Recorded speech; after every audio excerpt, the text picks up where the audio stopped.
ነፋስ ደመናና ተራሮች ግብግብ የሚፈጥሩበት ድንቅ ትዕይንት። ይህ ትንቅንቅ ኢትዮጵያን በኃይል ዘርፍ ሉዓላዊ የማድረግ ትግል ነው። ኢትዮጵያ ጨለማዋን ለመክፈፍ በነፋስ የብርሃን መንገድን ለመረማመድ አሸጎዳ፣ አዳማ፣ አይሻ እያለች አሰላ ላይ ደርሳለች።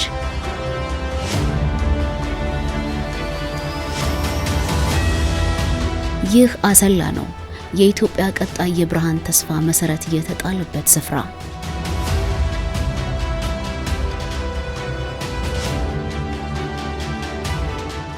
ፕሮጀክቱ ለኢትዮጵያ ተጨማሪ የኃይል አማራጭ ለመሆን ለ5 ዓመታት በትጋት ሲገነባ የቆየና 100 ሜጋዋት ንጹህ የኤሌክትሪክ ኃይል የሚገኝበት የአሰላ የነፋስ ኃይል ማመንጫ ነው። ይህ የማይቋረጥ ተፈጥሯዊ ምንጭ ነው። እኛ በ21ኛው ክፍለ ዘመን አጋማሽና ከዚያ በኋላ ኢትዮጵያ ውስጥ አፍሪካ ውስጥ እድገት እንዲመጣ የምናስበው ተፈጥሮን በሚጎዳ መልክ ሳይሆን ከተፈጥሮ ጋር በስምምነት ተፈጥሮን ሳንነካ የሚረጋገጥ እድገት ለማምጣት ነው። ለዚያ ሁነኛው መድኃኒት ደግሞ ክሊን ኢነርጂ ላይ ማተኮር ነው።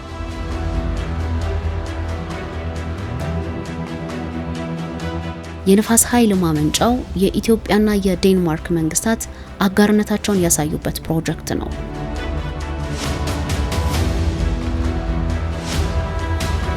ይህ የነፋስ ኃይል ማመንጫ ልዩ ባህሪያትን እንዲላበስ ሆኖ የተሰናዳም ጭምር ነው።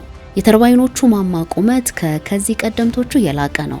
84 ሜትሮችን ይረዝማል። የእያንዳንዱ ተርባይን የማመንጨት አቅምም እንዲሁ 29ኙ ተርባይኖች እያንዳንዳቸው 3.46 ሜጋዋት ኃይል ያመነጫሉ። በተጨማሪም የኃይል ማመንጫው የነፋስ ኃይል ቴክኖሎጂ የደረሰበትን የመጨረሻውን ቴክኖሎጂ ታጥቋል።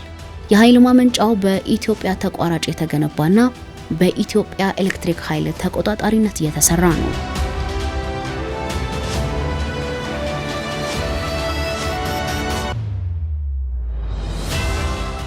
ኢትዮጵያ ለበርካታ ዓመታት የኃይል አቅርቦቷን በውሃ ላይ አድርጋ ቆይታለች። ነገር ግን የአየር ሁኔታ ለውጦችና የኃይል ፍላጎት እየጨመረ መሄዱ እንደ አሰላ የነፋስ ኃይል ማመንጫ ያሉ የኃይል አማራጮች እውን እንዲሆኑ አስችሏል።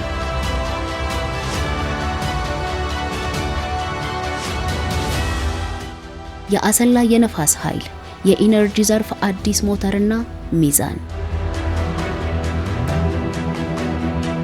እነዚህ ሁሉ የክሊን ኢነርጂ ኢንቨስትመንት በዓለም ደረጃ ለኢትዮጵያ እውቅና ያሰጠ በመሆኑ ኮፕ 32 ወደ ኢትዮጵያ መጥቶ በኢትዮጵያ ምድር እንዲዘጋጅ የተወሰነበት ዋነኛው ምክንያት ኢትዮጵያ በግሪን ሌጋሲ ሪቨሮቿን በማጽዳት በክሊን ኢነርጂ አጠቃላይ ኢንቫይሮንመንት ላይ በምትከተለው ፖሊሲና ባስገኘችው ውጤት ዓለም ስራዋን ሬኮግናይዝ ለማድረግ ዓለም ስራዋን ለማበረታታት ኮፕ ወደ ኢትዮጵያ እንዲመጣ ወስኗል።